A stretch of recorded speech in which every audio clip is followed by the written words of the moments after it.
report somewhere. Yeah, there was. Okay. Sent out to us.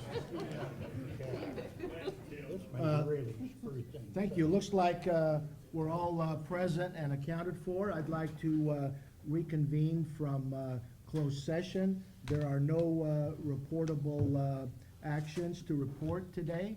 Could we please stand for the Pledge of Allegiance? Brissa, would you please do the honors? Ready, salute.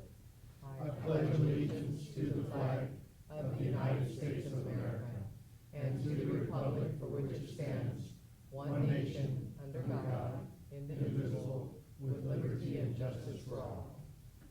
Thank you. Okay, before we get started, I would just like to announce that obviously the good-looking gentleman to my right here is not President Stan Carrizosa. Brent Calvin is sitting in today. Stan is away on emergency family situation, and so with that, we would ask, and I will do the same, that we keep Stan and his family in our prayers. With that, under public comment, per board policy 2350, any person may address the board at this time either on an agenda item or other matters of interest to the public that are within the subject matter jurisdiction of the board. A maximum of 5 minutes is allowed for each speaker, with the maximum of 15 minutes per item unless otherwise extended by the board. With that, are there any public comments concerning items on the agenda? Okay, apparently none. With that, also, are there any public comments concerning items not on the agenda? Dr. Trimble?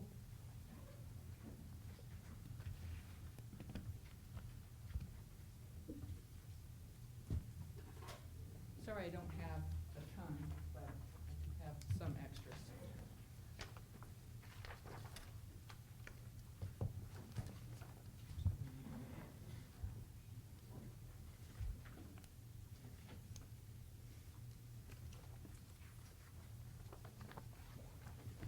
Same? Yeah, you can count right.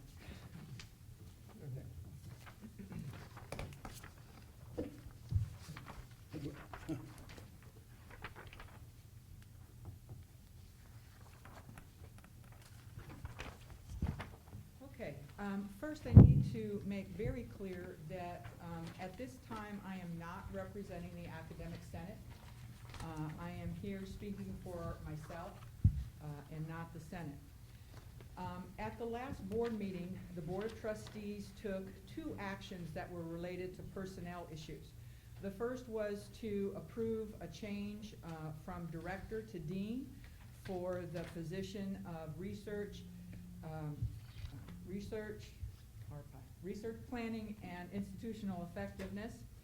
And the other was to adopt a job description and authorize a raise and an extension of the contract for the superintendent president.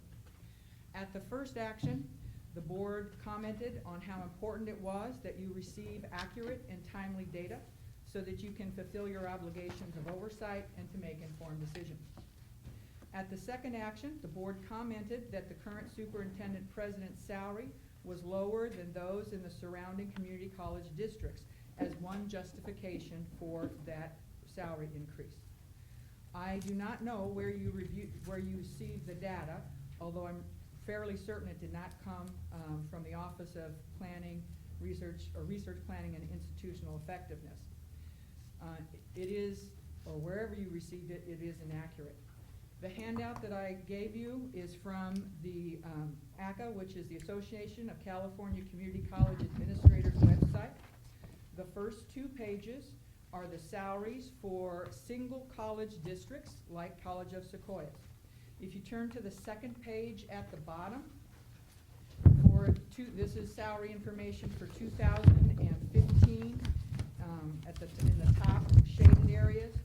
You will see that currently the superintendent's president is slightly lower than the mean for all single college districts. With the raise, that will move our superintendent president to the second highest paid person for single college districts. The only college that will be higher will be the superintendent president of El Camino College, who makes around $345,000.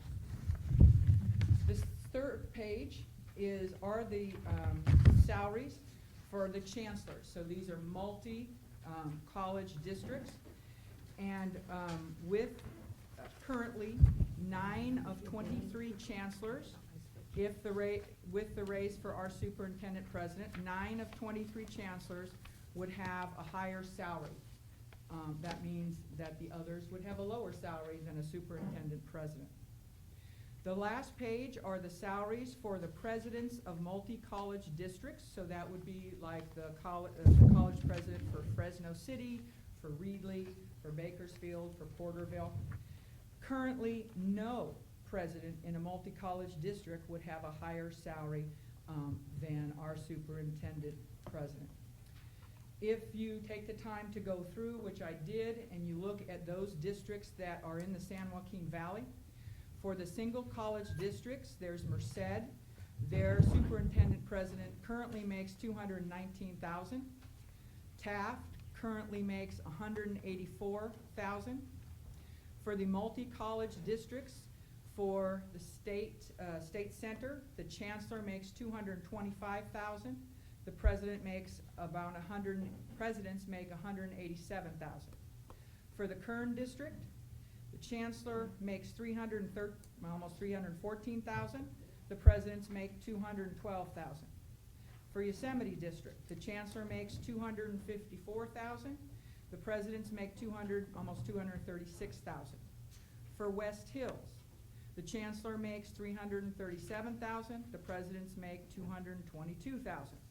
So even if we look just at the San Joaquin Valley, only 2 people make more than our current superintendent president. With this salary increase, our superintendent president will move to the 11th highest salary in the entire system, including the chancellor. One of the other comments that was made about why you felt it was proper to have this kind of a raise was that you identified the current superintendent president as the best one that you had worked with, for those of you who've been on the board for some time. I would like to remind the board that while I am not disputing that at all, as a reason, the board has complete and total authority to hire the superintendent president, to evaluate the superintendent president, and to, when necessary, when they are not fulfilling their jobs, to fire the superintendent president. So according to your rationale, the superintendent president is so good that he deserves to be the 11th highest paid administrator in the state. It begs the question, what is your valuation on the rest of the employee groups? Because certainly our salary rankings are far below the top 11 in the state. Thank you, Dr. Trillo. Anyone else? My name is David Hurst. I'm a professor of English and the Language Arts Division Chair. And I just have something brief to say about the recent Fresno Bee article, actually, on President Carrizosa's raise, which referenced Mr. Nunez saying that President Carrizosa had been here 4 years without a raise, and that he rescued the college 2 years ago when it was at risk of losing its accreditation. And I'd like to come back to that in just a bit, but before I do, I'd like to digress just briefly, because I've never publicly thanked my 7th grade English teacher, Mr. Fritz, for telling me I was a good writer. No one had ever encouraged me like that before. And in high school, the best teacher I ever had was a man named Conrad Sanborn, who helped me graduate math, helped me complete my math stuff. And when I got to Fresno State, no one excited my interest in learning more than 2 professors. One was Peter Everwine, an English professor and incredible poet, and Roger Lajeunesse, a physical anthropology professor there. And I think I could go on and name many of the other instructors who encouraged and shaped my learning. But my point, to kind of get back to this, is that I don't remember who the president was at Fresno State when I went there in 1976, and I don't remember any of the principals from any of the schools I attended. But I could name more and more teachers. And my point is this: I think students, people, our community choose College of Sequoias over West Hills, or over Porterville, or over Reedley, because of the teachers that are here.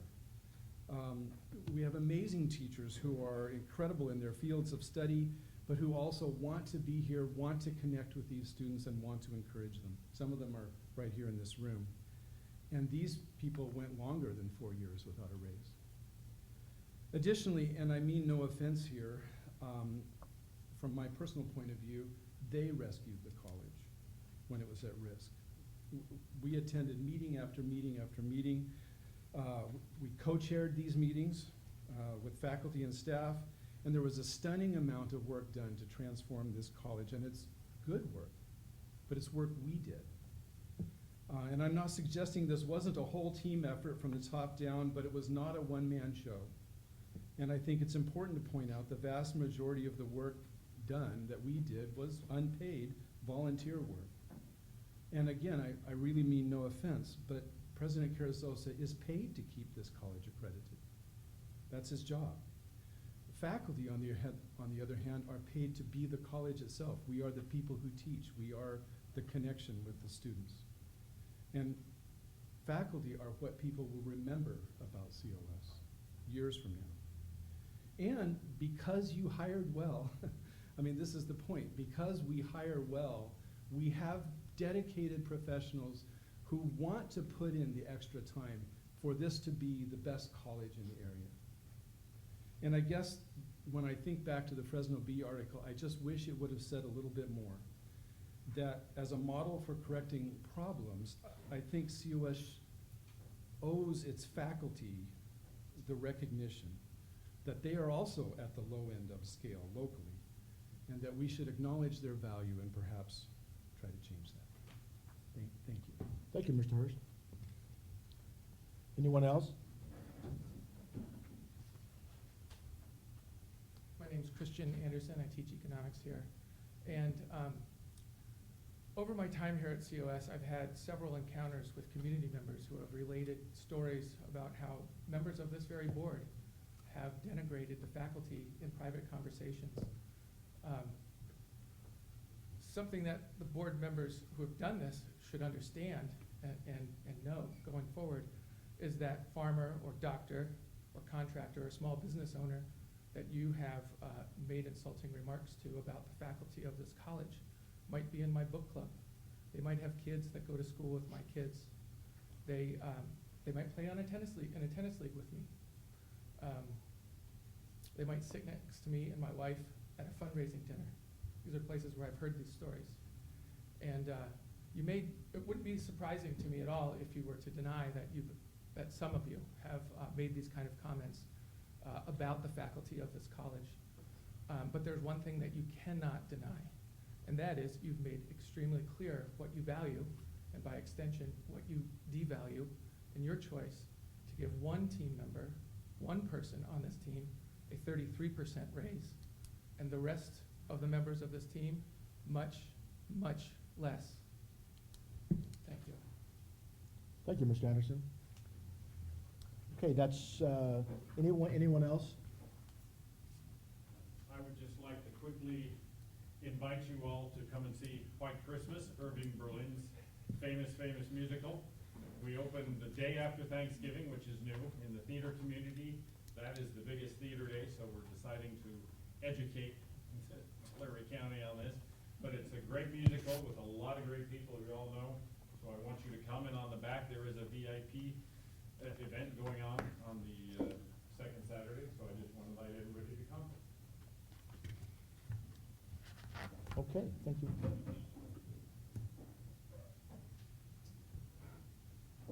I'm Rob Hansen from the biology department, and my comment is short. It's just a food for thought in the way of possibly taking a step that could maybe sort of reach across to faculty members who are, feeling a little bit of a hit to the morale.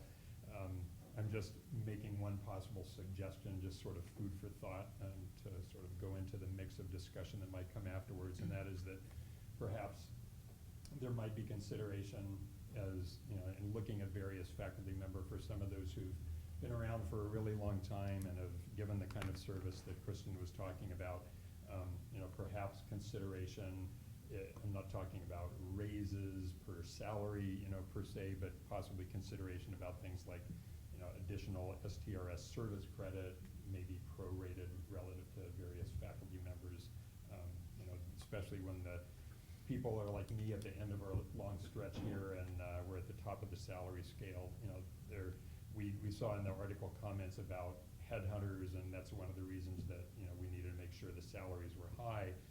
Headhunters, I know, have also talked to faculty members who are among the newest and best that we have, and if we're going to keep the newest and best that we've got, I think it's important to realize that faculty salary needs to reflect that same sort of value. Thank you. Okay, thank you. All right, anybody else have any comments? If not, we'll move on to, pardon me? Shall we move on to our next section here under board executive staff reports? Student trustee report. Hello, everyone.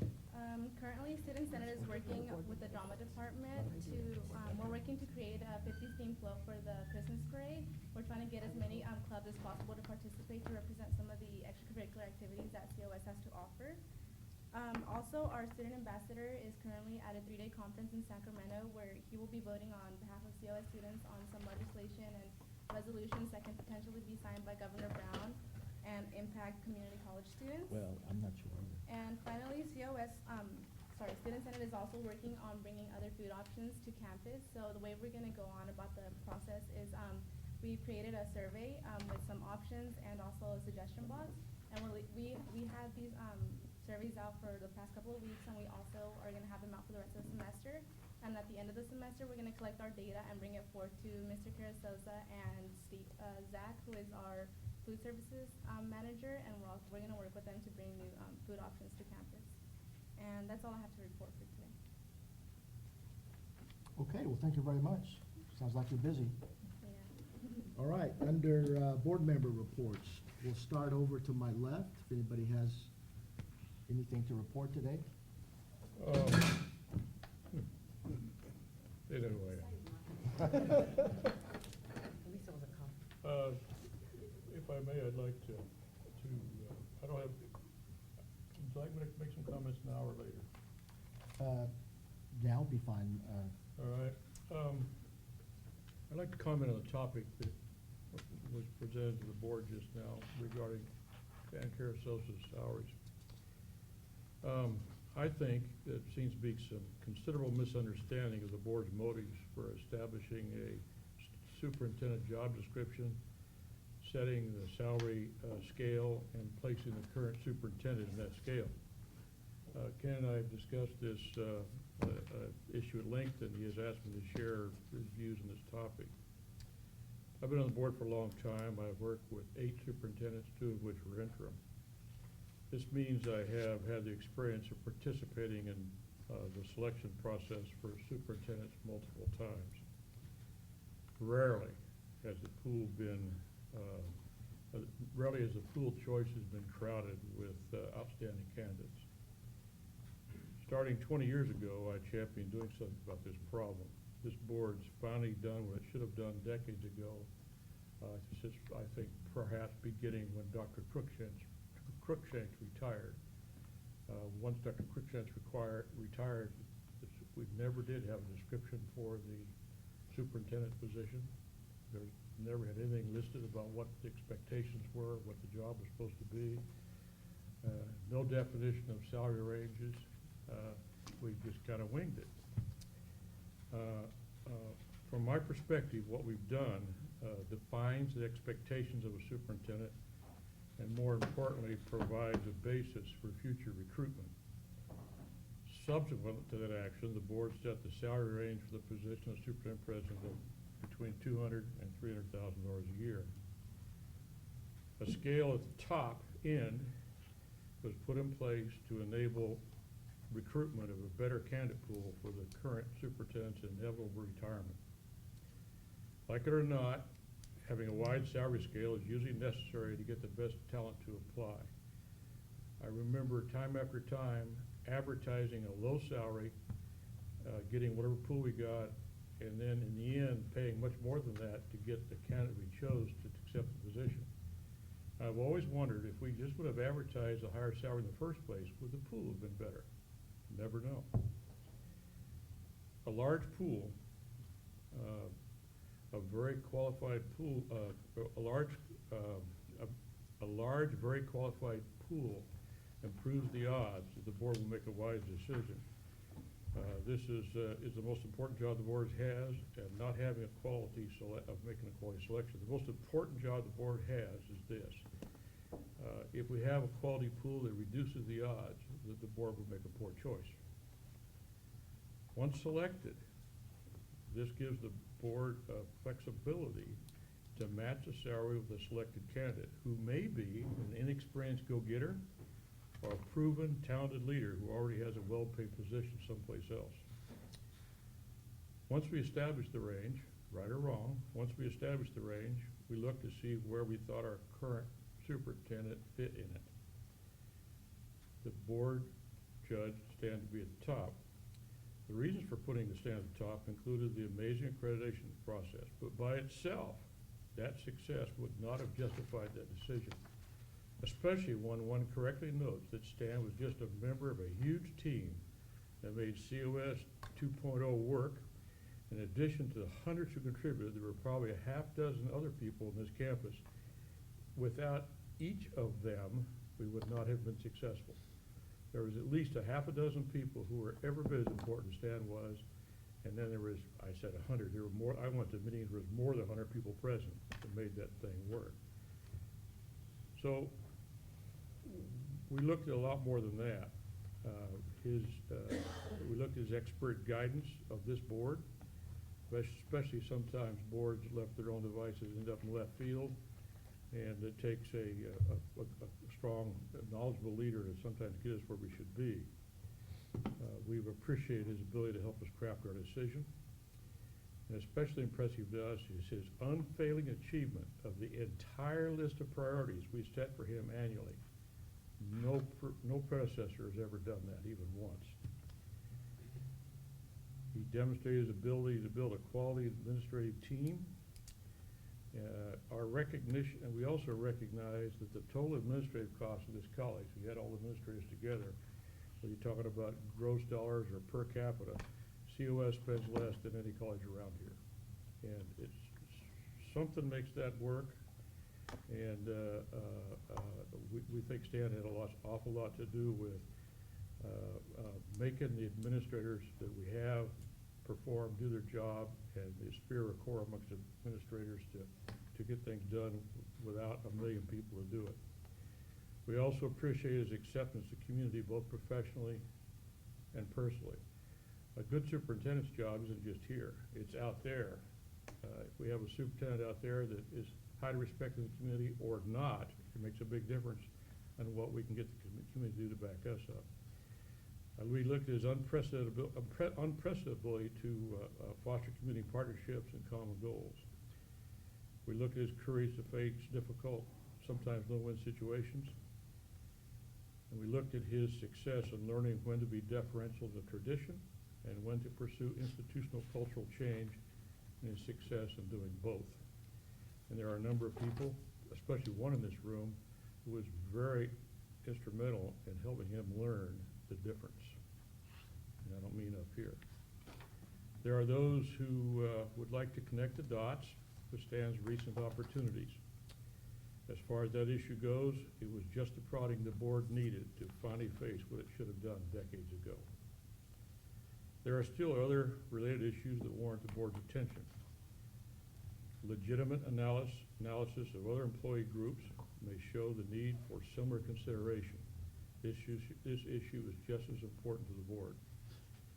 Our faculty salaries have slipped during the, behind the neighboring districts during the protracted legal battles of 2010 to 2016. It will take one or more rounds of negotiations to recover the lost time. I hope most realize that. While the comments I prepared are mine and Ken's, I believe the entire board has the same thinking. Most of us have seen the benefits of having the right person at the top and the consequences of the reverse. Unfortunately, the right person will always be in demand, will cost more than a lesser leader. We have seen the lesser, and I believe we need to do what we need to avoid those consequences. What the board, just because the board does something doesn't automatically make us right. It was our judgment that we needed to have, or that we wanted to have a salary range I have described, and it was also our judgment of where Stan fit in that. Right or wrong, that's why we did it. It had absolutely nothing to do with disrespect for anybody else, or giving Stan too much credit for the accreditation change around here. Everybody in this room knows full well it's a team effort. Everybody in this room can name a half dozen people besides Stan, and without them, we would not have been successful. And so that's not why we did it. It was just one of the reasons amongst many others. And Thank you. thank you. Mr. Chairman, you have anything to report? Mr. Mann? Nothing. Yes, Cardoza? I would like to just say I agree with John and would just like the faculty or the college to know that the board did talk about and considered and spent a lot of time evaluating the issue and that it wasn't taken lightly. So we hear your comments tonight, and just so you know that I appreciate those coming and speaking forward, always as a board member, even if it's not what we like to hear. It's important that people come and speak here and not other ways, so I appreciate that a whole bunch. I also would like to say that I went to, on a lighter note, I went to Fall Festival. I see Luann back there, and it was a great event. I was just so happy to see so many people in Tulare. I don't know that I've seen that many on that campus besides FFA days, but this was the children, adults, grandparents eating on the hayride, buying pumpkins. It was just a flurry of people. And I have had more than a few community members tell me how much they enjoyed the petting zoo and having a place to take their kids. It was so, it was a fun day. The performers that were there, people had things to do, to eat, to drink, animals, pumpkins. If you went there and didn't have fun, that was your fault. But I appreciate all that the Ag Division did. The students were all very professional. The horse rides were a hit. I can't tell you how many people that said, well, our kids were just happy to ride a horse, and all the students were so good with all the kids, even the little ones. They would hop on with them and take horse rides. So I think that went a long ways in the community. And I spoke with a few people who live in Tulare, not far from that campus, and had never been on campus, and so the word got out. So for the advertising that was done by whoever's in this room, it worked. So whatever you did, I hope it continues, because I think you started a new tradition on a different level. So thank you. I think it's gonna be bigger and better next year. I do too. I suspect, Mr. Foster, you're up next, and I suspect you're gonna report on the ribbon cutting today, and, okay, so, I'm happy to defer to you. You were no, there. I think, it was a wonderful event, and I'll let you, talk about it since you're up next.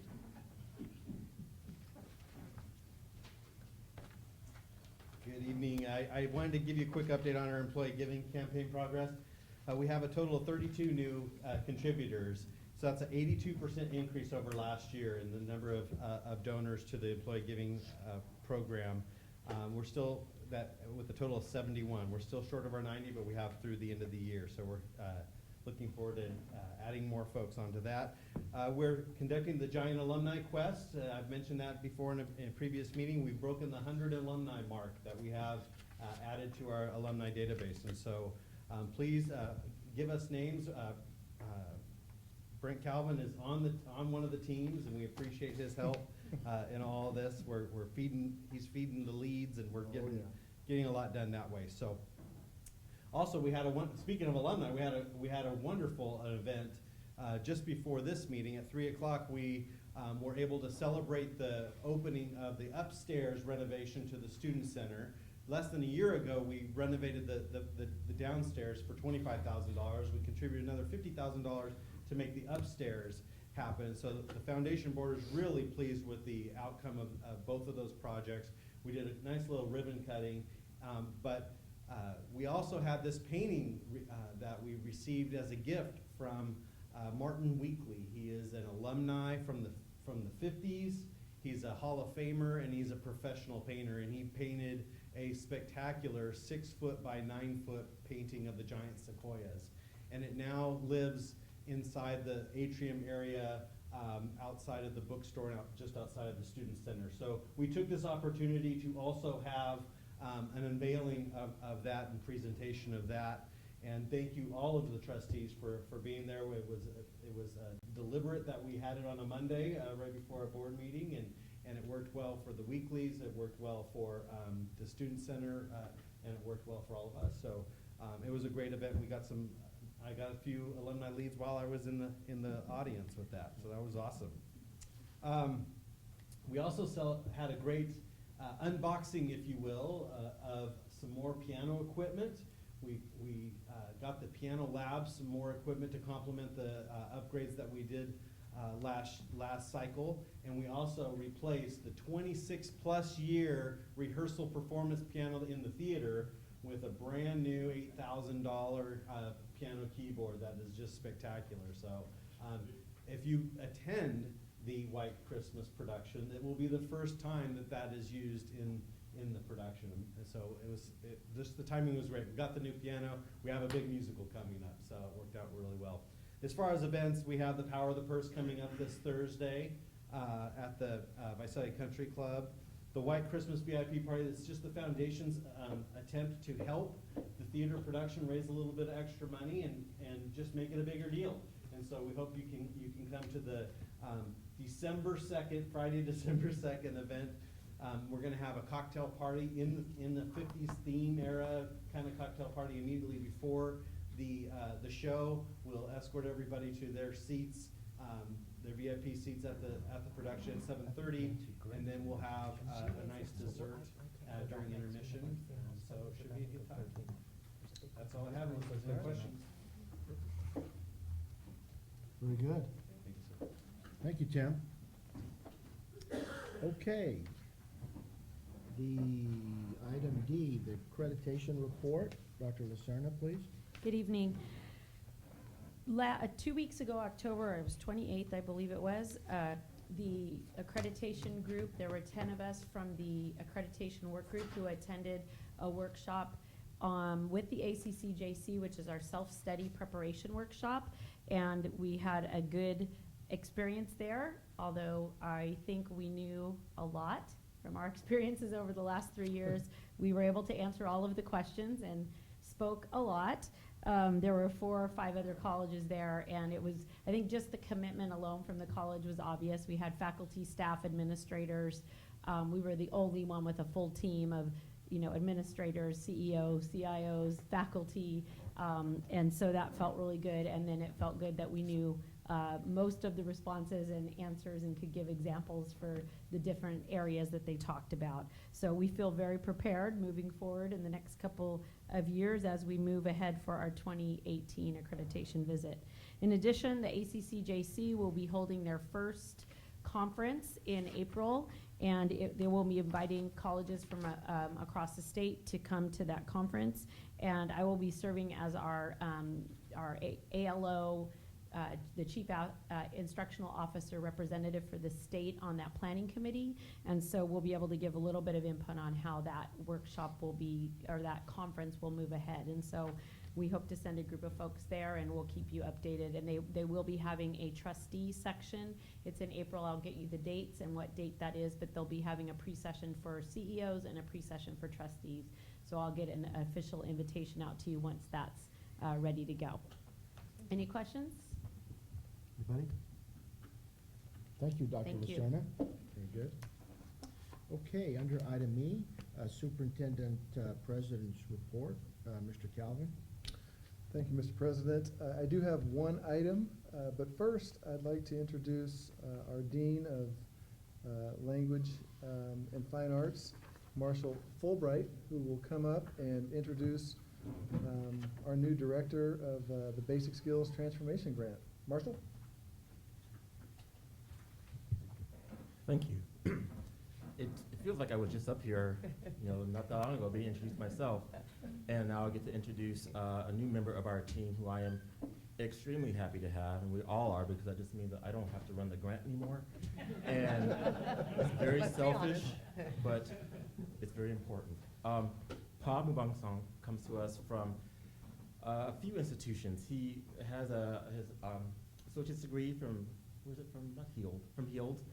He also went to DeVry and has a degree in technical management and a business MBA as well. He comes with a wealth of experience as an educator, so being in the classroom, also as an administrator, being a dean of academics and a director of students, has also managed tutoring centers. So he was perfectly suited for this position in order to help lead our team for our basic skills grant. He's already had numerous meetings and has been getting around campus working with his other colleagues, and I really do think that he's going to bring an incredible amount of depth and an incredible amount of collaboration between all the different departments and faculty and staff to make this grant the best grant that it can be for our students who are struggling with basic skills in English and math. So without anything else, please welcome, or help me welcome, Pa Mubang Song.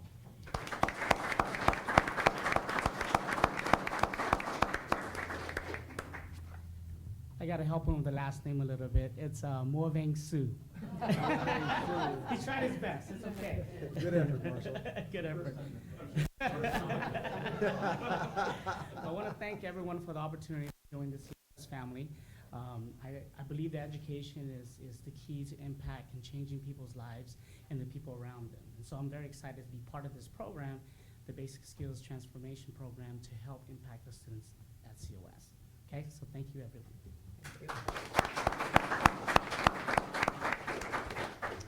Welcome, Pa. Thank you, Mr. Mubang Su. That's it. Hey, see, You a practiced natural. that the whole time. You just A said it linguist. here. Show off. I have one item that I wanted to comment on. It's certainly not something that feels good, but I think it needs to be addressed, and that is, most of you probably heard that following our football game on Saturday night versus Fresno City College here in Visalia at the Mineral King Bowl, going through the handshake line after the game, a number of our players were involved in an altercation with Fresno City College players. It took 5 or 10 minutes to break up the altercations. It wasn't a big middle of the field melee. You can imagine with 80, 90 players on both sides, it could have ended up in that sort of thing. It did not.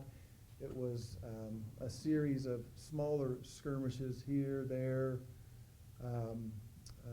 and our athletic staff and coaches, Fresno City College's athletic staff and coaches, as well as our district police, did a very good job of breaking up the altercations, getting the teams separated, getting Fresno City College to the locker room and to their bus as fast as possible before our student athletes were allowed to access the locker room, which is just adjacent to the visitors.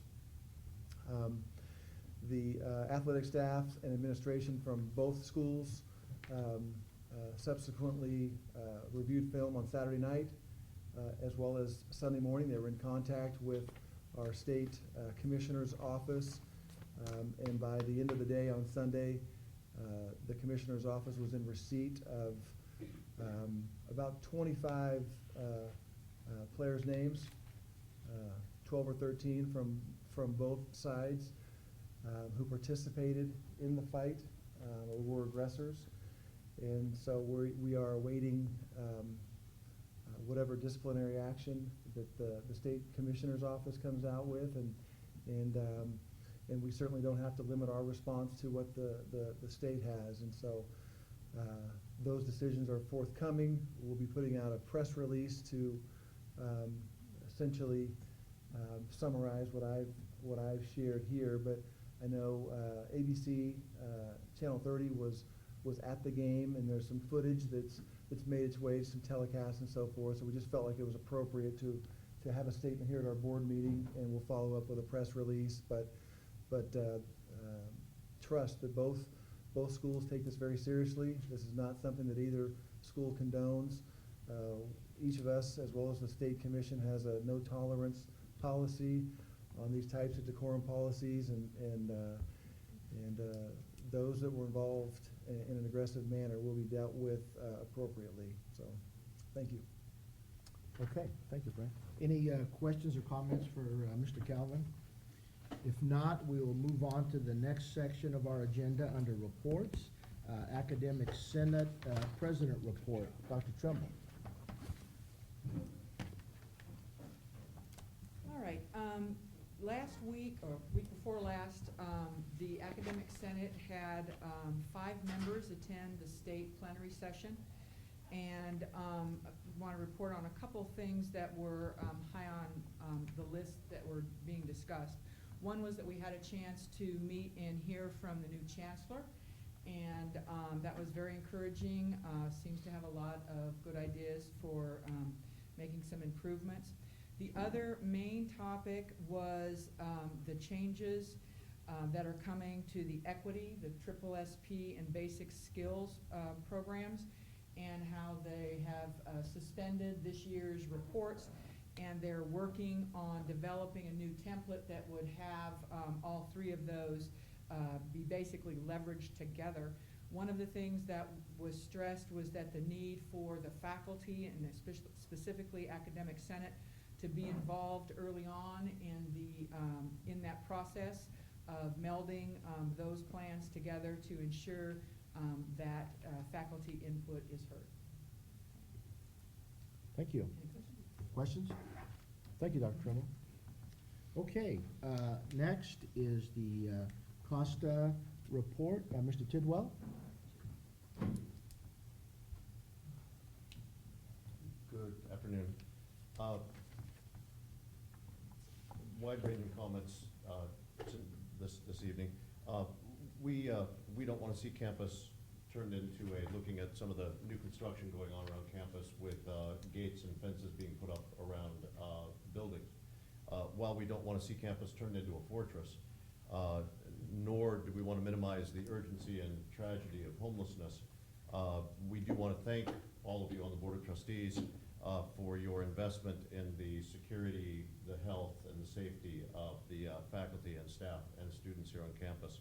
While homelessness is a real problem, we appreciate the board's proactive approach in providing gated security for offices and classrooms. So thank you all very much for acting as quickly as you did. Secondly, while all of us serving on COSTA, and we've got quite a number of the COSTA exec here this evening, while we realize that this is not the venue appropriate to talk about faculty salary, I do want to let you know sincerely that I've been approached, and I think each of us on the COSTA Exec Board has been approached by dozens of faculty who have been upset about the superintendent's salary increase. And Mr. Zumwalt, I want to thank you so much for your comments tonight. I think that will be helpful for us in communicating with our colleagues. And if we could make the video available or get a copy of your remarks, I think we'd like to share those with the faculty at our upcoming COSTA General Meeting, which takes place this week on Wednesday, if you'd consider that. I think that the board has given some thought to actually send out something in e-news. That'd be wonderful, and I think it would be appropriate timely, so thanks for that consideration. I personally just want to reiterate what I told our campus newspaper reporter last week, which was that I then hoped that the board was. I feel tonight more strongly that the board is concerned with campus morale. As we approach our next round of accreditation, I would hate to see us undermine the campus climate going into accreditation once again, a chapter in our history that I know none of us wants to repeat. And ultimately, from my standpoint as president of COSTA, if we can continue to work toward assuring that faculty and staff salaries reflect the apparent economic health of the district, then I think we can keep the campus warm as it has been over the last several months, and I think we all want to achieve that end. In terms of this notion of fairness in salaries for everyone on campus, I want to call on mathematics professor Jared Birch, who is here this evening, who is also serving on the Costa Exec Board.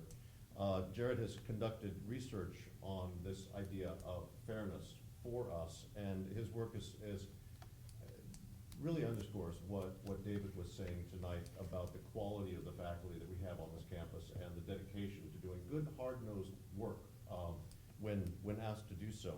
And his work on this issue has been absolutely excellent. Looking at what our salaries might look like compared to other similar campuses to COS.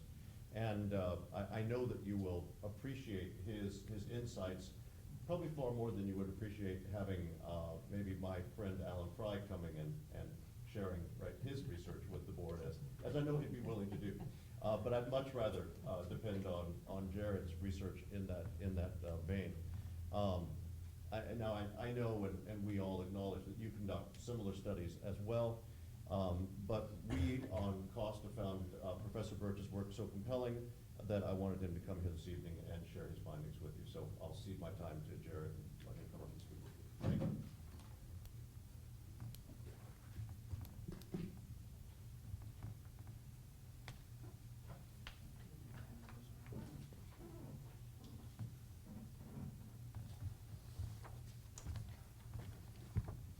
Thank you, Paul, for the introduction. As a statistician, I thought it might be interesting to look at both Mr. Carrizosa's salary as well as COS faculty salaries and where they rank locally as well as where they rank in the state.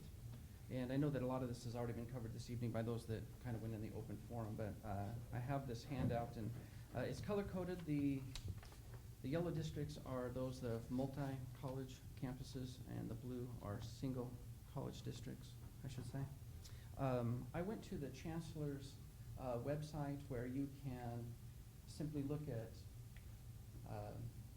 community colleges geographically, and from a drop-down menu you can select Central Valley, and when I did so, 12 different community college districts appeared. As I was researching those 12 different community college districts, I found that in the Kern District's master agreement, they contractually tie their salaries to 10 comparable districts, and most of which were, of course, in the Central Valley, including COS. But there was 3 additional college districts also noted, so I included those. So I have a total of 15 different college districts that you can see. And as you can see, the first column is the median salary on the scale for the highest non-doctorate scale salary. And the second column shows where this salary ranks in 2015 among the 72 community college districts. And you'll note that the COS faculty salaries are ranked 50th out of the 72.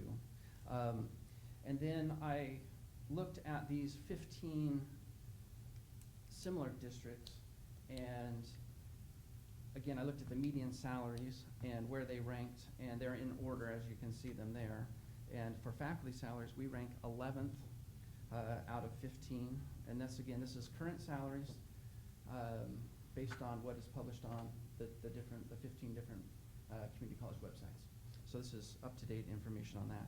Among the 8 single college districts, COS ranks 5th out of the 8.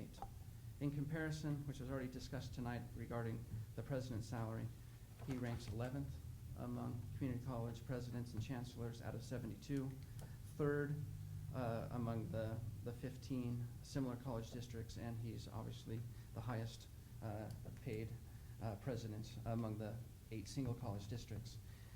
Basically what we find from this is that COS salaries, as you mentioned, Mr. Samuel, that they've slipped in recent years, and we're basically in the bottom third of our comparisons, and presidents would be in the top 20% or higher.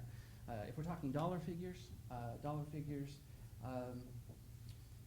For faculty, if you compare them to the most closely related institutions geographically, we're looking at between $6,000 and $15,000 less per year, right? Kern's $15,000 more. State Center, I believe, is 10, and or 6, and West Hills is about $10,000 more per year. And just as Mr. Salmont, you pointed out, how difficult it is to attract good candidates when you were doing the hiring of superintendents. We're finding the same thing with our hiring pools, that in truth, we're no longer competitive. 18 years ago, I was hired, and I was hired, and there was a pool of 80 other mathematicians. I came from out of state. I was attracted to a city I've never heard of, mainly because of its salary scale. I applied to 50 different institutions west of the Mississippi, and this was the highest paying salary scale at that time. In contrast, we've hired the last few years in the math division. I'm the math division chair, and we had 14 qualified candidates last year. Almost all of them from the Valley. No one outside the Valley accepted an invitation for an interview. It just wasn't attractive enough for them to come. Also, in the last, I don't know, it was about 3 years, we've lost 2 recent hires.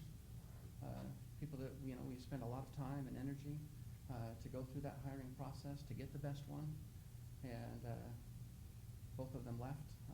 One within a semester, and one with a year later. One went to Santa Clarita, which pays about $12,000 to $13,000 more a year than what we do, and the other went to Sac City.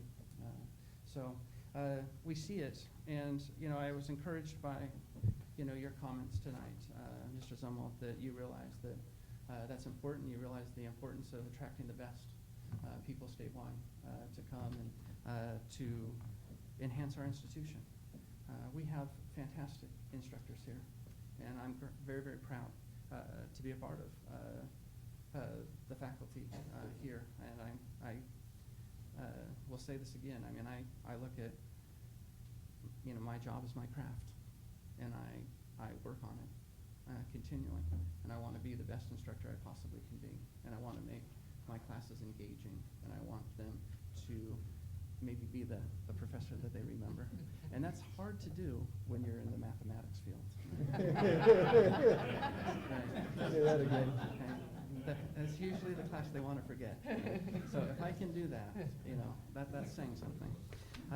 I simply wanted to, I know that, and I know that other divisions will tell you similar stories. I mean, I know that chemistry almost had to pull their position because they had such few applicants, right? So I just wanted to share that information with you, that this is research that is recent, and where the faculty salaries currently land, and I'm hoping that it will help formulate a fair, competitive salary to our nearby institutions and even some of the best in the state, because I really do believe that we deserve it. We did work hard, and we continue to work hard on accreditation, and we want this institution to be the gem of the Valley. Thank you. Thank you, Thank you, Mr. Birch and Mr. Tidwell. Okay, up next is CSEA.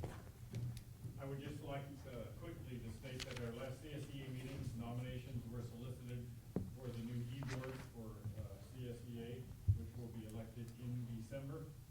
So that's what I had to report. Thank you, Steve. What's an e-board? Exec board. Oh. That's texting language. It's like the e-ticket ride at Disneyland. Okay, I see Mr. Nakamura is here, representing COSAFA, and just like his predecessor, he may not have anything to report today. Is that correct? Thank you. Thank you for being here, however. Okay, let's move on to information items. Item 1, student equity update, and Mr. Calvin is on tap for that. Thank you, Mr. Nunez. As Dr. Trimble alluded to in her report, the state is changing the process for looking at student equity plans. They are putting together a process that would combine the equity plans with the student services and support program plans, as well as the basic skills plan. And they've essentially put on suspension the requirement to submit an annual equity, basic skills, or SSSP plan. And so our plans from the 15-16 year will carry over for a total of 3 years, last year, this year, and next year. And then in the fall of 18, they're going to ask for a combined report with those 3 areas. But we did, in our master board planning agenda, we did have time allotted to the student equity plan, and we thought it'd be a good time to spend 5 minutes or so updating the board on the activities of our student success program, which is funded primarily through student equity, but also through SSSP funding. And for that, I'll invite Mr. Juan Vasquez to the podium. And he's our director of the Student Success Program, and he'll share on the progress of what we've been doing out there. Juan? Thank you, Brent. Good evening. So the equity plan, the main goal is to implement activities to decrease the achievement gaps in these 5 areas: access, course completion, basic skills and ESL courses, certificate and degree completion rates, and then transfer rates. When our college did their research, what we found is our disproportionately impacted groups are the ones here on the screen, and so those are the groups that we target for those 5 areas. As Brent's mentioned, the Student Success Program is one of those, one of the bigger activities in the equity plan. And so with that Student Success Program is where we have our 6 Student Success Coordinators spread across all 3 campuses, 5 different Student Success Centers. And it's an approach of really making a more intrusive, it's a more intrusive approach in working with students. We work with students a lot more frequently than you'll find in other programs. And we're really getting at to the root of a lot of the issues students are having that are creating the barriers of achieving their educational objective. And so each Student Success Center is equipped with laptops. We provide testing materials, so Scantrons, Blue Books, and the Student Success Centers are really creating an environment to network with other students, study places, and just it's an opportunity for students to really feel involved in their campus. We provide workshops. We bring in skilled leaders in our community to share their experience. We really try to provide all the tools necessary for these students to succeed. We are also able to provide trips to 4-year universities so that they can see that next step. They can see that next step on where they're trying to, what they're trying to do. A lot of our students transferring, and after each 4-year university tour, we also try to make a pit stop. And so in this example, those are the west steps of the state capitol after they went to visit Sacramento State. Part of the student equity plan, we also are able to increase our career and professional development program, not only for students, but for faculty, staff, administration. So this group is actually a combination of all of the above. It's interesting because it's not until we go on these trips where we realize some of our students have never left Tulare County. One of these students here pictured had never seen the ocean. And so this was after they went to go visit UCLA. So the next question would be, well, cool, is it working? What do we know? And the reality is we're 2 semesters in, but we have done some, we have pulled some data, so I'll share that with you. I think one of the most encouraging things is that students are responding. So in the first semester, in fall 2015, we had 672 students sign a mutual responsibility agreement, basically saying, I agree to meet with this coordinator at least 6 times throughout the semester. I agree to meet with a counselor at least once a semester. Again, this is a lot more frequent than students are used to, but we're finding they want that. In the spring semester, we had 736 students be part of the program, with 70% of them completing all those requirements. Again, at least six times with the coordinator and at least one counseling meeting. When you look at the average term GPA, you'll see three areas there. All COS students, the term GPA, all student success program students, so if they enrolled in our program, and then those student success program completers are those who completed all the requirements. So you can see when it comes to term GPA, success rate, we see a trend, the most significant bump being those who complete the program, and then the withdrawal rates are significantly decreased for those who complete the program. But even those who are part of the program, but for some reason don't, maybe they do 5 meetings, maybe they're just not able to make that counseling appointment. So those are some encouraging numbers. We also looked at math, English, and ESL course completion rates. And so, again, we saw the same trend in these success rates there.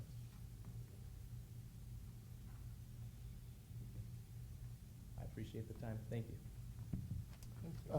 Juan, just, are you, I guess I don't know if you can answer, but are you finding that the students are voluntarily reaching out to the counselors and coming in, or is the counselor having to make efforts to reach out to the students? And is that, do you even know about that? Yeah, you know, last fall, it was a huge recruiting effort.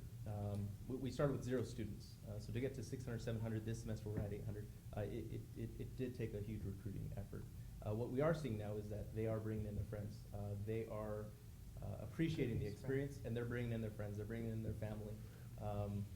So it's a little less of the recruiting, and it's a lot more of the word of mouth. They are coming in. I mentioned it's at least 6 appointments. We're finding students are liking the consistency. They're wanting that support system, and so they're coming in a lot more than 6. Okay, very good. Any other questions? Thank you. Thank you, Juan. Keep it up. Okay, item 2, Ms. Staton, quarterly budget accountability update. Yeah, good evening, board members. We have a few fiscal-related items on the board agenda tonight. And the first is our quarterly update for budget accountability. And every quarter, we bring you a few budget reports that hopefully keep you up to date on what's occurring for our district. But this particular time of year, we actually also bring you a page or two to reflect on how we closed out last year. You had seen our 4th quarter, and sometimes the actual close is slightly different than the 4th quarter, not much. Likewise, this is not too much different. But if you could scroll to the next, or there you are. So this is a picture of 15-16 as a whole. And as you know, this was a really unique year because we had our $5 million in one-time funds come from the state as a reimbursement for mandated costs that we had applied for. But it was also one of the first years that we actually had some revenue increases coming our way. So as we close this year out, we have some items listed. First, it's the adopted budget. And if you'll scroll just a little more, we did adopt a surplus of $1.36 million.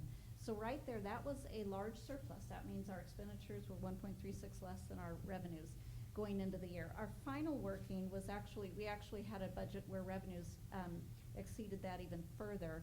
And then when you looked at what was unspent, this is kind of a record year. There was 5.5 million. Now, some of that was the one-time mandated costs that came from the state, but a lot of it was others, so I wanted to kind of break it out for you. That 1.3 million surplus, as we adopted, mostly went unspent. There was, you might know that we budget a year in advance, at least we've been doing that the last 2 years, for our PERS and STRS increases, kind of so we don't get caught behind the curve. So there was 670,000 that had been budgeted in advance that went unspent. There was an additional 419 full-time equivalent students generated. Each year, we adopt a budget based on prior year student attendance and our FTES. We don't assume growth really until we see the whites of their eyes. sometimes you can't really assume that till the end of the spring semester, because something like our actual hours of attendance could drop significantly in the second semester, or other things like that. So, but this year, just so you know, this was a large year of growth. This year, we're looking at 100 to 200, and that's still one of the best in the state as far as growth. But, so we came out with over 400, and that provided about 2.1 million additional revenue, which we didn't use last year, 15-16, we have utilized on expenditures this year. We'll talk a little more about that. It also included 400,000 out of that 5 million mandate reimbursement. 200,000 was what we had set aside for instructional materials and equipment to be used mixed with other funds this year, and another 200,000 approximately we had set aside to specifically grow the fund balance. And then there was about 300,000 of other approved carryover. Different departments don't spend all their money. They don't necessarily get to carry it over until the next year unless they request it and that's approved by their vice presidents. So that was another 300,000. Then there's always small miscellaneous. So we got our solar rebates a year in advance of what we thought they would come. We're using them this year toward our loan on our solar, but last year that was an extra 118,000. Lots of small things like that, and that was the money that fell. We ended up, if you look at this document, with almost a 23% fund balance prior to those designated items which we knew had been approved carryover, 22% if you look at after carryover. And I called the state, wanted to know where everyone else was. I actually don't know where all of the other colleges ended up as an average for 15-16 with fund balance. But going into the fourth quarter, they were looking at about a 19% state average. They think it should be a little higher because, like us, the other colleges have money that goes unspent in various account lines. And so our revenue limit, also, I had already mentioned that approximate $2 million increase. That was from P2 calculation of 9,400. We actually did end the year at 9,430. But the adopted budget was only 9,010. So that was that over $2 million additional revenue. And then some other revenue sources, and scrolling down, there's that 670,000 that was set aside for our PERS and STIRS as a placeholder a year in advance. If you want to scroll a little more, it just summarizes, the first one was that million. This is the 5 million that we received from the state. Just a reminder of where we spent all of that. Most of it was transferred out before we closed the year. Anything such as the OPEB or capital projects or facilities related. So I'm going to go a little further now, and our normal quarterly update. I know it's easy to kind of glaze over with these things, but I hope if you're ever interested, if people want to know what happens with our budget, we adopt a budget and then every single change we account for on these quarterly. So if you want to see it go up, go down, this is where you see it month by month. So the left-hand side is unrestricted, the right-hand side is restricted. We pay very close attention to unrestricted because that's what we have to balance. Our restricted side, we only allow expenditures that meet the categorical revenues that come in. So scroll just a little bit further. We have, last month at this time, we had a surplus of $329,000. This month, for our board meeting, we have a surplus of $91,000. So if you flash back to that 1.358 million surplus last year when we adopted, here we are a little more than a year later, we're at a $91,000 surplus. And then you can look below and see how did we get there. We adopted a surplus this year at adoption of $637,000. And most of those items that you'll see as postings are what I call one-time expenditures. Those were the carryover amounts or the approved carryover or things like Medi-Cal administrative activities. So those, we don't have new revenue coming in, so we're taking last year's fund balance, saying, here we're gonna budget it as expenditures, you can spend it, but there's no matching revenue, so it makes it look like it's more of a deficit. So that's how we've gotten down to the 91,000, a few salary adjustments there. And then below that, we've broken it out month by month for revenue changes. You can see under the restricted column, in fact, for both of those, if you'll scroll, Really restricted is where all the activity is. Unrestricted, we just had one small change, that's the 4,200 in testing revenue. And then the next two are the expenditure changes for both October and November. And again, at every board meeting, you'll see, we'll just add one more month. So if anyone is curious what went up, what went down, this is what it was. And again, most of it at this point has just been carryover posting. So any questions on that? Okay, our next is our quarter-ending financial report, meaning that we're looking at fund balance and at cash. And we have two. We have June 30th again, and the next one is September 30th. Let's see, I'll just point out one thing that might be of interest. At June 30th, our fund balance was $12.6 million. At September 30th, not that we're this much wealthier, but we were 16.8, so that actually went up by $4 million. It's just a point in time. We're only gonna grow, if we were to close today, we'd only grow by that 91,000 and whatever else went unspent.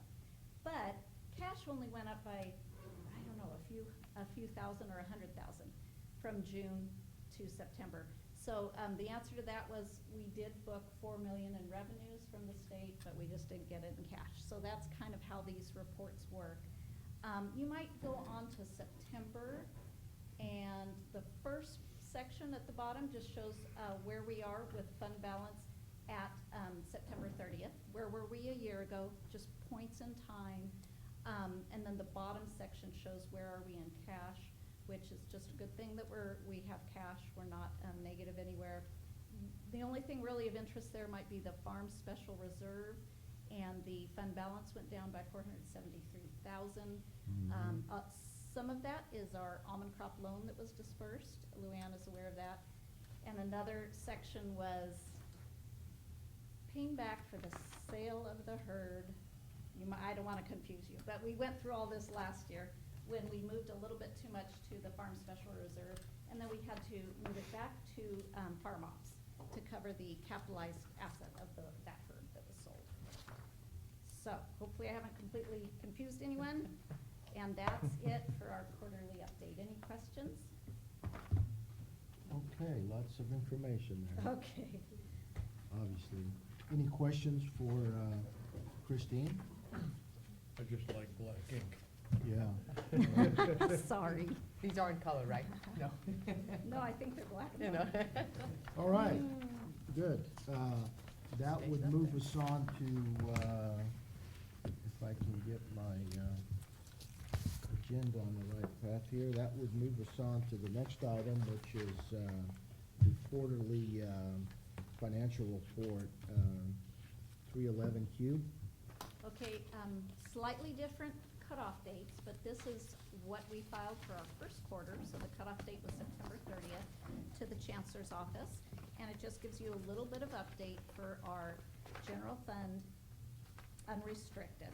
So looking at this first page, you can see that last year we had 60 million of actual revenue. That's the second column from the right, top row. This year, at this point in time, we have 55.5 million. That difference really was the 5 million one-time mandated costs, the only reason we're a little lower. If you look at the total expenditures, which are line B1, last year at this time we had 50.6 million. This year we have 55 million. So last year, whereas we had a lot more revenue than expenditures, this year we're almost even. Scrolling down just a bit, that, let's see, row B3 is, no, B4, C, I can read. Row C is our current surplus at September 30th, 151,000, which I just showed you for November, it's 91,000. And I think that's about it there. It shows the fund balance, which I spoke to a little bit ago. The annualized FTES, we have 9,400 that we had adopted for this year. We're actually looking at close to 9,500 if we were to project right now. And for your information, each FTES, if it's for credit, now earns $5,000. It used to be in the 4,700 range. So you can do that math real quick if you want. Cash borrowed on row H2, we're happy. 0 cash borrowed. We have cash in our fund balance. And then scrolling on down, really it just reiterates where is our fund balance, where do we think it might be? And the second column from the right is just our year-to-date actuals. But we usually look at our annual current budget because the timing of the revenues and expenditures doesn't always match our budget. So that, again, for our annual current budget, we would end the year at about a 23% fund balance again. Below that, we report the salaries and benefits that may have been settled for any employee contracts. And we have amounts for all of our three groups, management, academic, and classified. And it doesn't show our health, there was no increase in health benefits. There was some statutory benefits that had increased though as well. And going down to section 6 and section 7, no significant events for the quarter and no significant fiscal problems that must be addressed. So any questions there? Okay, very good. Okay.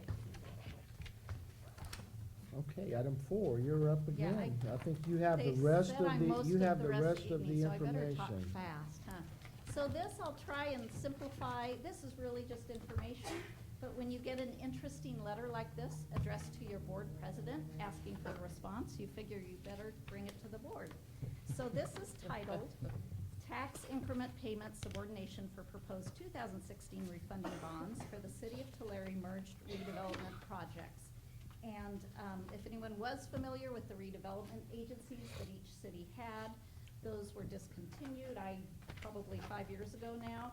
And so we have these successor agencies. The City of Tulare is a successor agency for this particular RDA. And as they dismantled, they still have debts that they're paying off. They had some bonds, and it's a great time to refinance bonds. So they're pursuing a refinance of those bonds, which will save that successor agency, which was the redevelopment agency, money. But since we are a taxing authority of that successor agency, we have to approve it. They cannot just refinance without our approval. This particular refinance will bring in about $12,000 more annually for COS from the next to nothing we're receiving right now. But so it's not big dollars, but the only way we could, let's see, basically say not approve this refunding is to say that I have to get the right wording. There's substantial evidence that the successor agency would not be able to make its new bond payments. Plus it's pass-through payment obligations. Those are the dollars they pay us. And we can't say that. This will only help them make their payment obligations. So I'm planning on signing this as our chief business official for the district and wanted the board to know.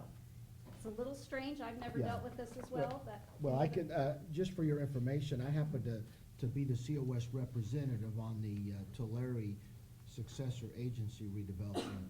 And there's folks that represent taxpayer, tax recipient organizations such as COS, hospital district, the school district, and so forth. So we discussed this at the meeting, and we approved it from the standpoint that the refinance will save funds, which in turn will take less increment money, which in turn would leave more money to divvy up among the recipient organizations. So somewhat complicated, but that's it. Yeah. So I would think that's a good thing. Are you about done with your oversight board? Well, I thought we would be by now, but they're still holding title to some property, and there's back and forth. I thought we would be in Visalia too. We're still going. Yeah, we are going too. It's not a real time-consuming thing, but we're still, and I could see us going on for the foreseeable future as well. Yeah. We've Vice got President. Exeter about done. Yeah, we're both on boards as well. And Exeter's about done. I think we have one more meeting, and Exeter will close theirs out, and Our Tulare meetings County. usually last about 5 minutes. Yeah. I thought yours were longer, Greg, the Visalia, no? No, they're about 5 No. minutes now. Yeah, ours too, not long anymore. Initially they were. Yeah, initially they were, but we last about 5 minutes. Did you replace me in Hanford? I did. Mhm. Yeah, and you replaced me in county, right? At the county, Yeah, right? 'cause I would drive all the way to Visalia for 2 minutes and then drive all Yeah, and she took Farmersville, Lindsay, Farmersville, and, Lindsay, and Hampton. and she took Farmersville, Lindsay from me, from you. I stayed on Exeter. Crazy things that the California government does. Okay, that would move us to item 5, which is a very exciting topic as well, the actuarial study of the health insurance, retiree health insurance. And they've always told me that the definition of an actuary is an accountant with a personality, so. Oh, man. So that's what we're gonna do. Insert laugh here. There's such Yeah, a thing. insert laugh. I thought the accountants have personalities more than the actuaries. Okay, so we are required to have an actuarial study every 2 years in compliance with governmental accounting standards for our, what we call other post-employment benefits, OPEB liabilities, which is our health insurance for all our retirees. And especially Mr. Nunez is probably aware, we used to be under this new Governmental Accounting Standards Board, we refer to it as GASB, Standard 45, for our net obligation, our pension obligation. I mean, it was not pension, it's health benefit obligation. And the powers that be decided that that one wasn't good enough, so they have now morphed that into GASB 75. And there's actually some significant changes. So, having this prepared every 2 years, we decided to move it up. It's actually up by about 3 to 5 months, so that we wouldn't have to do a full actuarial this year, 16-17, and another full actuarial 17-18. This goes into effect for fiscal year starting after June 15th, June 15th, 2017.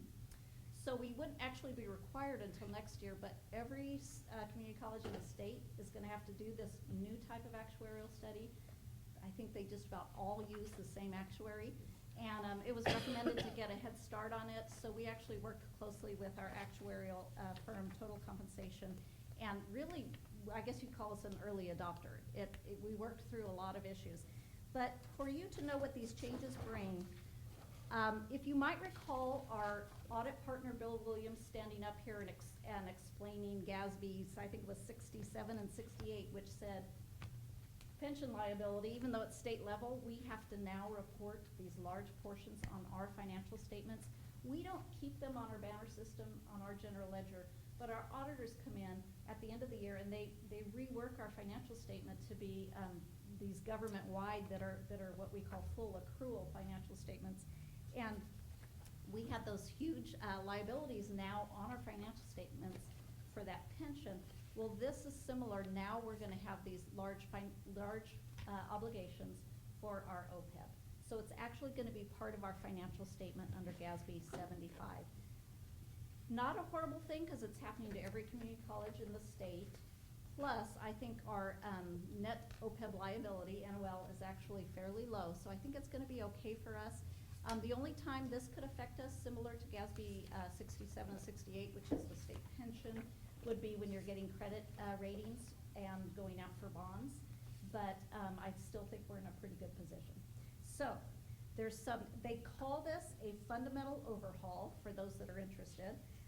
And the new terms are total OPEB liability, TOL, replaces, if anyone ever learned it, actuarial accrued liability.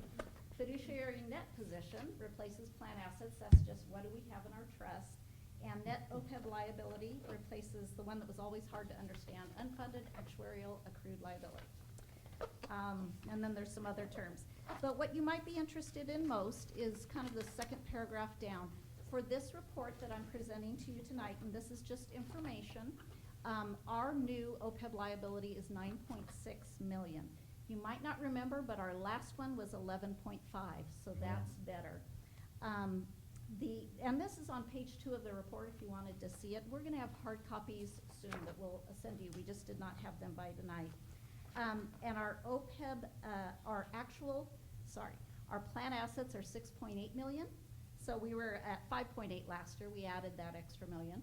And our net OPEB liability is 2.76 million. The last time we brought it, it was 5.6. So Wow. two reasons why we're in a much better position. One is the million that we deposited from the mandated costs. And the market. Last spring or early summer. The second is really the cap in our health insurance. It just changes the actuarial calculations. So I'm pleased with where this is. Even our pay-as-you-go, if you go on down, our pay-as-you-go is actually higher, $830,000, than what he calculated as our annual preliminary OPEB expense, which was $700,000. So we're in a good position. We'll have to do this study again. They'll probably date it July 1, 2018. This is dated July 1, 2016, even though it took us a while to actually get the right report. And then, if you're interested, inflation rate of 2.75% was assumed.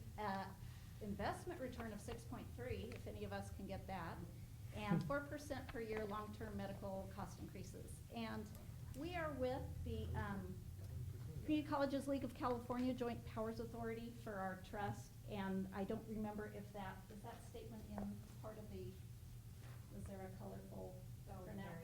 Yeah. If anyone's interested, that shows the makeup of the 6.8 million that's in that, oh, sorry, long report. Yeah, and on the there it is, very back page of the report are all the definitions too, so hopefully I didn't bore you enough, but that's our irrevocable trust for these benefits. Okay, Okay, that's enough information. You're getting close. moving on. Oh, and the What else you got for us, Christine?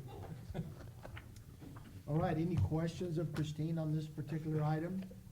Christine, going forward, I mean, I know we've talked about that, but are most colleges shooting to become fully funded? I mean, is that the goal? And if it is for our college, what would just be your guess, or what would you recommend that when we Boy. could become fully funded? That's a good question. We have actually discussed that informally with our budget committee as well.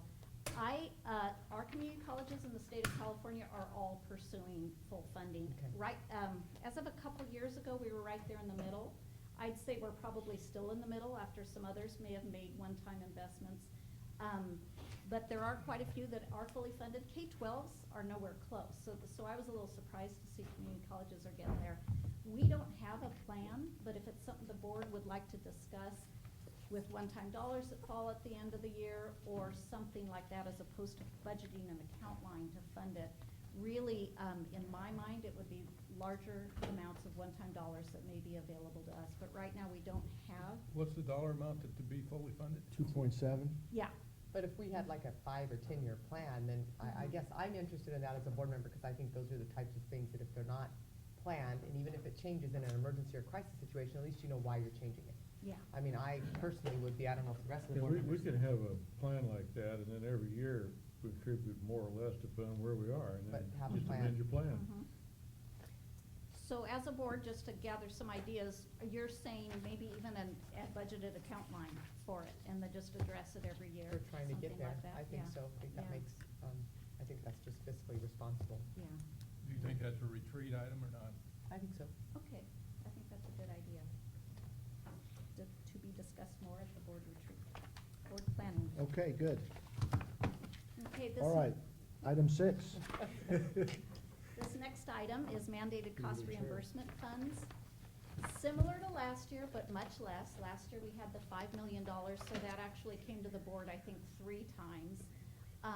This year, we have $865,000. We've brought a proposed expenditure plan to you Yeah. tonight, and then we'll bring it back in December for action, but we wanted to present it to you. What we did, when we found out we were receiving $865,000, is we took it to the budget committee and bounced around some ideas and came up with a list, a proposed list. We then brought that to District Governance Senate, and they asked for more time to take it back to constituents, which they did, brought back, boy, a huge list, and really discussed it through and ended up with something very close to what had been originally proposed. So again, this is just for information, but there are quite a few unique things. I mean, we could easily use more money. And talking about these one-time pots of money, I think the state is now almost fully paid back, you know, that debt of mandated costs. I think that they still owe us maybe about $400,000 or so. So we're getting to the end of this pot of one-time funds. So this is just what the two groups have ended up proposing, installing additional stronger wireless. You might be aware we're trying to do that primarily through this, on this campus, and we're doing studies at Hanford and Tulare, 175,000. ADA compliance, and I'm sorry this is gonna take a minute to talk through. ADA compliance is now pretty much a requirement with property and liability insurance. It's also becoming part of an expectation of the Chancellor's office. What that means is not that we have to be in full compliance, but we have to at least look, how do we meet our ADA compliance on all campuses? So our Dean of Facilities has hired a auditor, an inspector from DSA, and he's actually walking this campus section by section. And the cost is very minimal. Normally to get a compliance audit for ADA would be about $120,000 to $150,000. Some of you might be aware, a couple community colleges have been sued for huge amounts of money because people are starting to just do that kind of like they've done to restaurants and other public areas. So that's why it's come down in our CBO workshops and trainings a lot.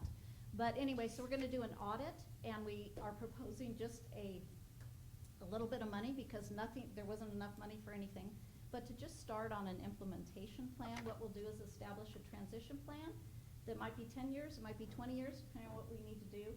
But if we have those in place, it does provide somewhat of a defense in the case of a lawsuit, and it does show that we're serious about addressing it. So that's what those two are. Facilities master plan addendum would be, we didn't hire anyone to work on our facilities master plan last time. A true facilities master plan again would be over 100,000. Our Dean of Facilities wants to tackle this, but getting him a little assistance by the time we come out with our next strategic plan would be about 20,000.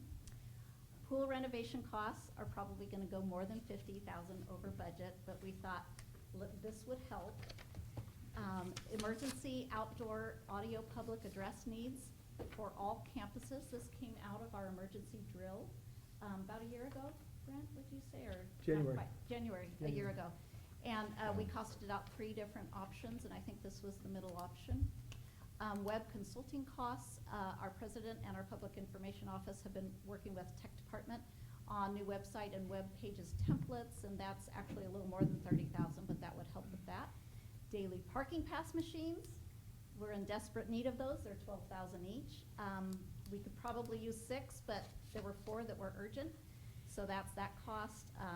Then course leaf was an amount we knew we needed one-time funds for at this time last year. Weren't sure where we were gonna get it. This next one could be kind of a big one.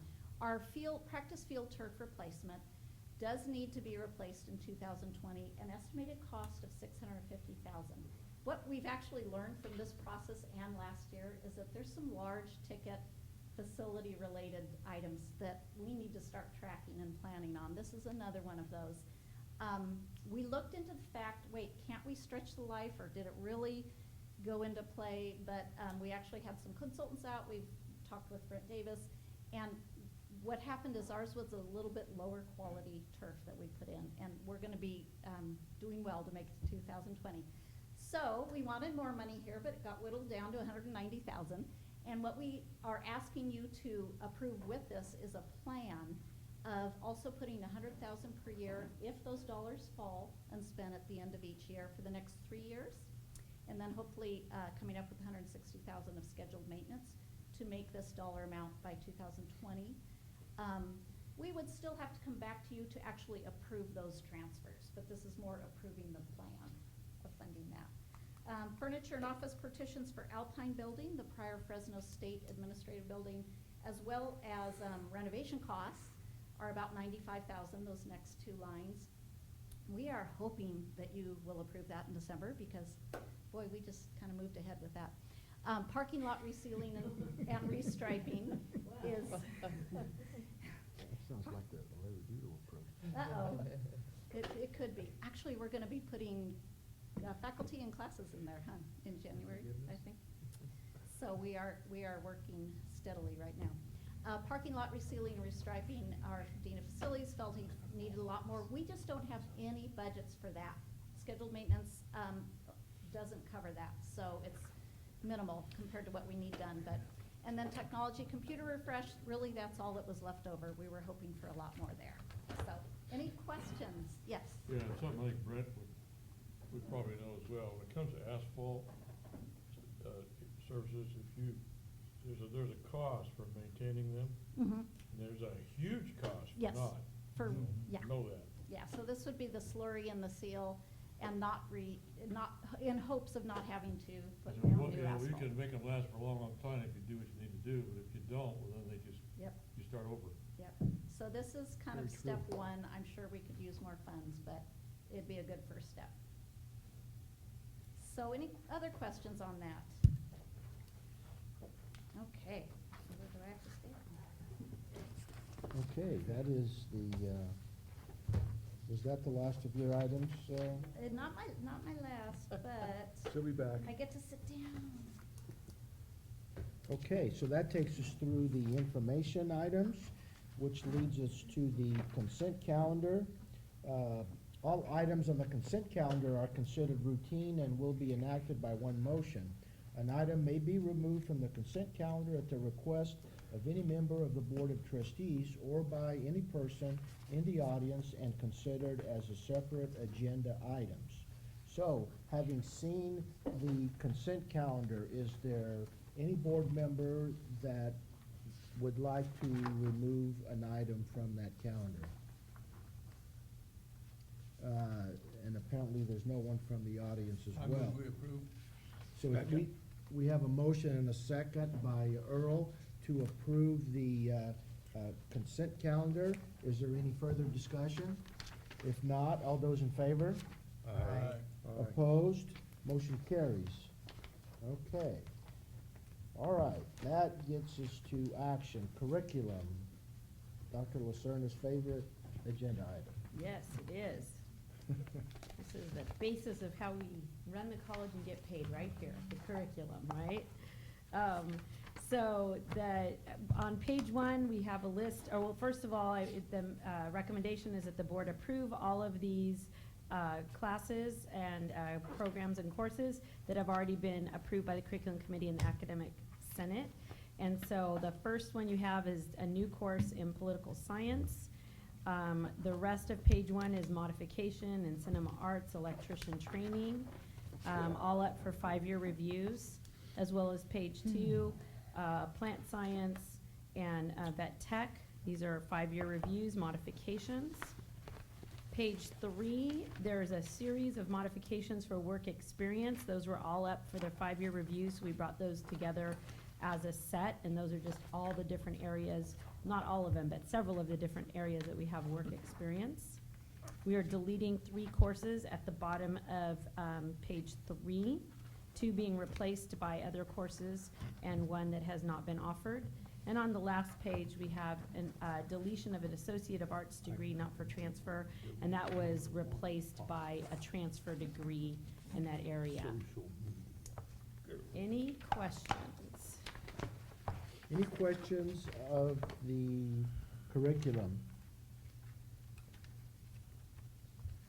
If not, I will entertain a motion for approval. I move to approve. Second. Moved in second to approve the changes to curriculum. Any further discussion? If not, all those in favor? Aye. Aye.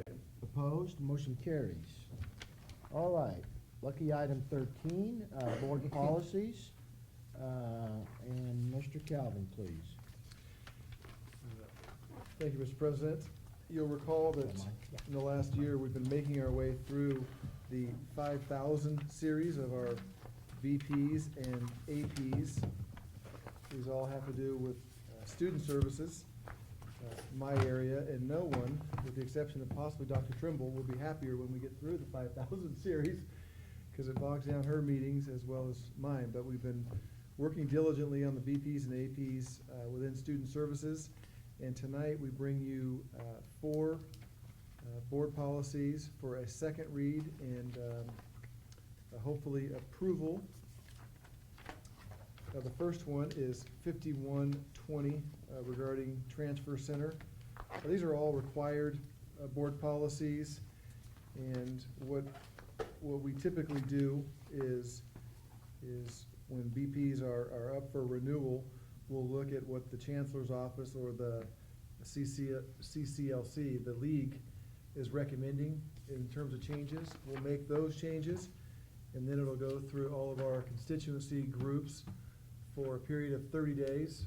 Most groups, including Academic Senate and District Governance Senate, see those items twice. We review all of those comments and so forth and package it together in sort of a final draft that you see before you. So this is what's been going on for the last 30 days on 5120. Do you need them done individually? I don't think so. Probably not, no. They're all pretty short, but. Yeah, they're pretty simple too. Mr. President, I've read all these and they made sense to us last month. I assume they still make sense this month. Unless there's, somebody has anything else, I'd like to make a motion to waive the second reading and approve both of them or three of them? We have four. Make a motion to approve all four of them. I'll second. Okay, it's been moved and second that we waive the reading and approve the board policies 5120, 5200, 5210, and 5800. Any additional discussion? All those in favor? Aye. Opposed? Motion carried. That brings us then to item 15? No, 14. 14. Some more board Which policies. is BP's on First their read. first read for the Board of Trustees. These four started their journey in September. The group we just passed started their journey in August. We've got BP 5030 fees, 5140 our Access and Ability Center, 5300 student equity, and 5700 intercollegiate athletics. And you can see there's not too many changes. Most of what we've changed here is either verbatim from what the league has recommended, or in the case of 5140, we had a local name change from the Disability Resource Center to the Access and Ability Center, so we went ahead and made those changes.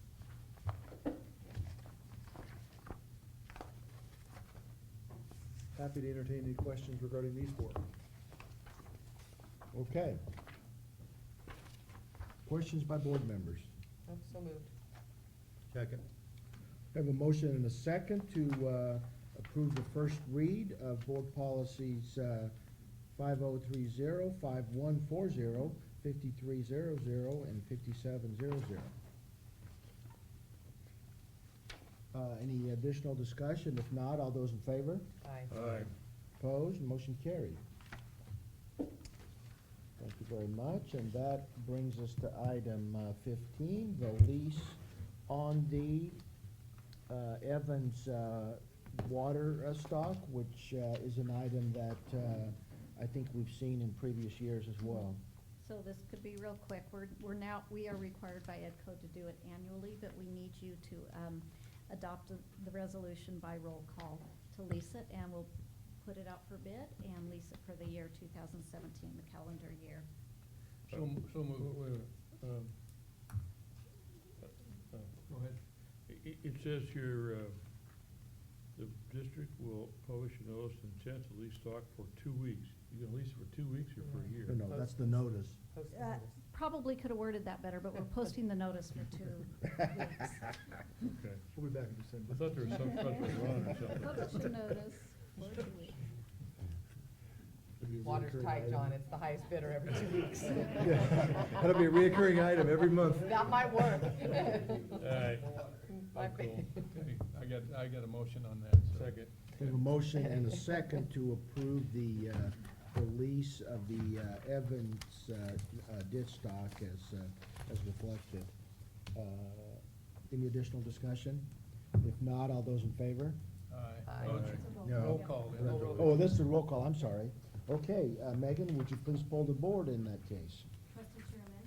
Aye. Trustee Dunlap? Aye. Trustee Cardoza? Aye. Trustee Mann? Aye. Trustee Weaver? Aye.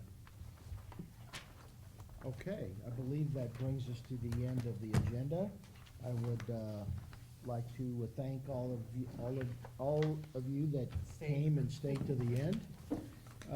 Would also like to wish everyone a happy Thanksgiving, and we will see you at our next board meeting in December. Perfect. All right. Just in time to get me through Thanksgiving. Ooh.